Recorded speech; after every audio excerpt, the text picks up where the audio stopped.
tous et à toutes, on se trouve sur le stand de Highlight dans le hall moto. Oui, parce que le mondial de l'auto, c'est aussi de la moto. Et en tant que motard, j'ai trouvé ce projet Highlight, c'est même ce produit très intéressant.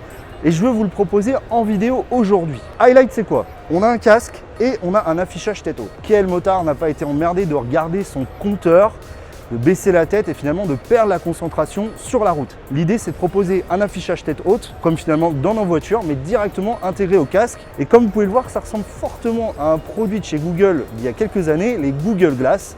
On va regarder un petit peu comment ça fonctionne. Donc le Highlight, c'est quoi? C'est ces deux éléments. Donc on a un boîtier qui va venir se fixer sur le côté du casque, qui va donc servir à alimenter l'écran juste ici. Donc on va regarder juste après ce qu'il y a dans l'écran. Le boîtier se charge via micro USB avec une autonomie d'approximativement 8 heures. Donc ça laisse quand même le temps de faire des relativement longs parcours. Donc au niveau de l'écran, là vous voyez une démo justement.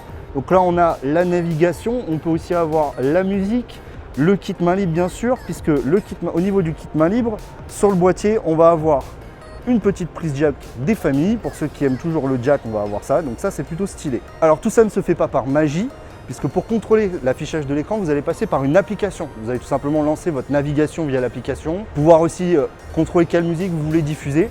Donc c'est un système complet qui fonctionne vraiment plutôt bien et que je trouve moi personnellement très intéressant justement pour vraiment garder cette concentration sur la route qui est quand même primordiale quand on est motard. Au niveau du tarif, on est sur un tarif de 499 €, donc c'est pas donné, mais n'oublions pas qu'un GPS moto coûte quand même relativement cher aussi. Et je trouve que c'est en partie un système de sécurité justement pour les motards d'avoir cette visualisation tête haute. Donc si vous voulez plus d'informations, je vous mettrai un lien dans la description. Moi je suis très intéressé et je vous donne rendez-vous très vite pour une nouvelle vidéo en direct du mondial de l'auto.